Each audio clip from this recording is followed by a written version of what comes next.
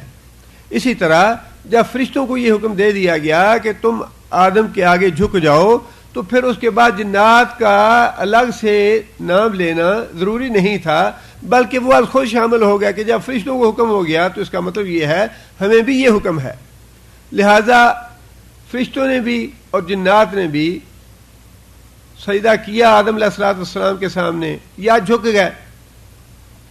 اللہ فرماتے ہیں الا ابلیس، مگر ابلیس نے انکار کیا۔ ابلیس کا مادہ ہے با لام سین، بلاسا کا معنی ہے مایوس ہو جانا۔ ابلیس اس کو کہتے ہیں جو بہت ہی زیادہ مایوس ہو، اللہ کی رحمت سے مایوس ہو چکا ہے، مغفرت سے مایوس ہو چکا ہے، جنت سے مایوس ہو چکا ہے۔ ابلیس کا معنی مکمل طور پہ بہت زیادہ مایوس۔ اللہ فرماتے ہیں کہ ابلیس نے انکار کر دیا، ابا، اس نے انکار کیا، واستکبارا، اور بڑا بننے کی کوشش کی، تکبر کیا، وکان من الکافرین، اور کافروں سے ہو گیا۔ اب ایک تو ہے عملی گناہ، سجدہ نہیں کیا، لیکن اللہ تعالیٰ نے آگے اس کی وضاحت ارشاد فرمائی کہ اس کا جرم کیا تھا۔ اس کا جرم یہ تھا کہ وہ اللہ تعالیٰ کے حکم کے سامنے مد مقابل بن کے آ گیا۔ دوسری جگہ پہ اللہ تعالیٰ نے اس کی وضاحت فرمائی ہے کہ اللہ تعالیٰ نے جب حکم دیا سجدہ کرنے کا تو ابلیس نے انکار کیا۔ اللہ تعالیٰ نے اس سے پوچھا کہ تم نے انکار کیوں کیا ہے؟ قرآن مجید میں ہی اللہ تعالیٰ نے یہ بات ارشاد فرمائی کہ اس کے جواب میں ابلیس نے یہ بات کہی، انا خیر منہ، میں انسان سے بہتر ہوں، خلقتنی من نار، تو نے مجھے آگ سے پیدا کیا ہے جس کی فطرت میں اونچائی کی طرف جانا ہے، وخلقتہ من طین، اور آدم کو تو نے مٹی سے پیدا کیا ہے جس کی فطرت میں نیچے جانا ہے، لہذا میں آدم سے بہتر ہوں، آدم مجھ سے حقیر ہے، مجھ سے کم تر ہے، لہذا میں اس کو سجدہ نہیں کروں گا۔ اب اللہ تعالیٰ نے چونکہ اس نے اللہ کے حکم کی نافرمانی کی، اللہ کے حکم کا انکار کیا اور اللہ کے سامنے بڑا بننے کی کوشش کی، لہذا اللہ فرماتے ہیں کہ وہ کافروں سے ہو گیا، انکار کرنے والوں سے ہو گیا۔ جو مطیع تھے، فرما بردار تھے، ان کی فہرست سے خارج ہو گیا وہ۔ اور اللہ تعالیٰ نے یہ بات ارشاد فرمائی ہے کہ جس آدمی کے دل میں رائی برابر بھی تکبر ہوگا وہ جنت میں نہیں جائے گا، اپنی سزا بھگتے گا۔ اگر وہ مومن ہے، کلمہ اس نے پڑھا ہے، کلمہ پڑھنے کے باوجود اس کے دل میں تکبر ہے، اور تکبر کیا ہے؟ تکبر یہ ہے کہ دوسروں کو اپنے آپ سے حقیر جاننا، دوسروں کو اپنے آپ سے کمتر جاننا۔ اور اس کے بارے میں رسول اللہ صلی اللہ علیہ وسلم نے بڑی سخت وعید فرمائی ہے۔ سود کی وضاحت فرماتے ہوئے نبی صلی اللہ علیہ وسلم نے یہ بات ارشاد فرمائی کہ سود کے کتنے درجے ہیں؟ 70 درجے ہیں، اور اس کا جو کمتر درجہ ہے وہ کون سا ہے؟ ماں سے زنا کرنے کے برابر۔ اور اس کا جو سب سے پہلا درجہ ہے، یعنی بہت ہی بڑا گناہ، وہ کون سا ہے؟ وہ ہے کسی مسلمان بھائی کو اپنے آپ سے حقیر سمجھنا۔ سب سے سود کا جو انتہائی مہلک درجہ ہے، انسان کو تباہ اور برباد کرنے والا درجہ، سب سے اولا درجہ، آپ اندازہ لگائیں کہ سود جو ہے اللہ کے خلاف اعلان جنگ ہے، اور 70 درجے ہیں اس کی، اور کمتر درجہ جو ہے ماں سے زنا کرنے کے برابر ہے، اور سب سے جو پہلا درجہ ہے انسان کو ہلاک کرنے والا، فرمایا کہ وہ یہ ہے کہ انسان اپنے مسلمان بھائی کو حقیر جانے۔ یہ ہے تکبر۔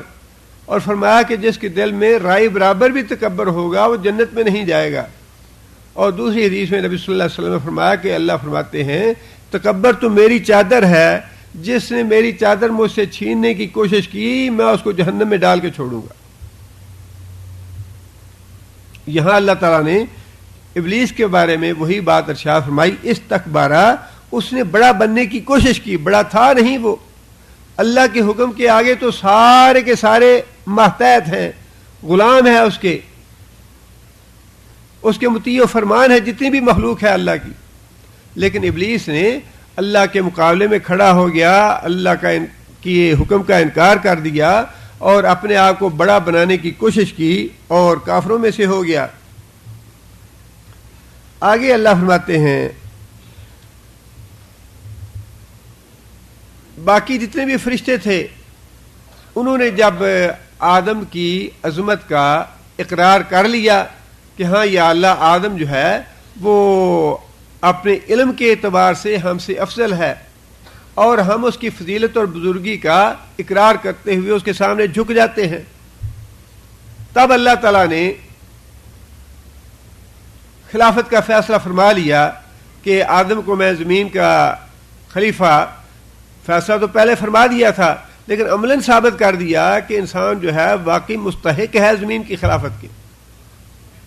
اب اس کے بعد انسان کا امتحان لینا چاہا اللہ تعالیٰ نے۔ امتحان لینے کے لیے اللہ تعالیٰ نے اس کو جنت میں بھیجا۔ اللہ فرماتے ہیں وَقُلْنَا، جب یہ سجدے کا معاملہ ہو گیا اس کے بعد پھر اللہ تعالیٰ نے فرمایا کہ یا آدم، اے آدم، اسکن انت وزوجک الجنت، اسکن سکونت اختیار کر، ٹھہر جا، انتا تو وزوجک، اور تیری بیوی حضرت حوا، جن کے بارے میں نبی صلی اللہ علیہ وسلم نے فرمایا کہ آدم کی پسلی سے پیدا کی گئی ہے۔ اور یہ ساری باتیں جو ہیں اللہ تعالیٰ نے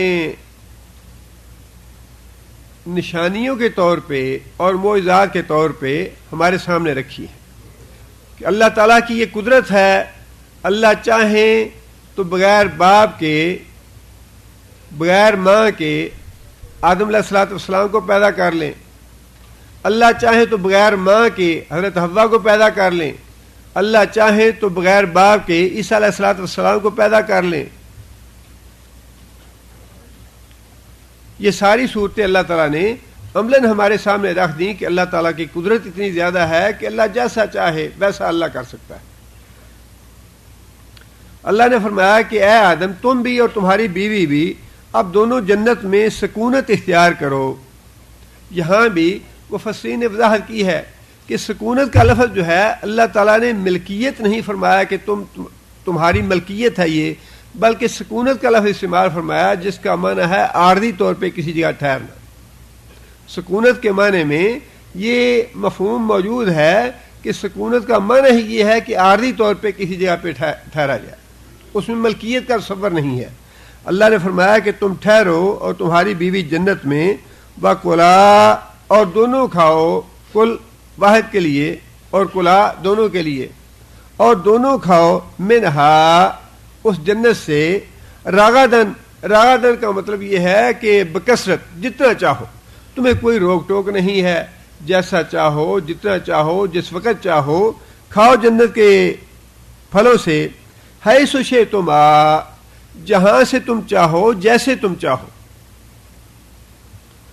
ولا تقربا، یہ صیغے اللہ تعالیٰ تثنیہ کے فرما رہے ہیں دونوں کے لیے، حضرت آدم کے لیے بھی اور حضرت حوا کے لیے بھی، ولا تقربا، اور تم دونوں قریب نہ جانا، ہذہ الشجرۃ، اس درخت کے۔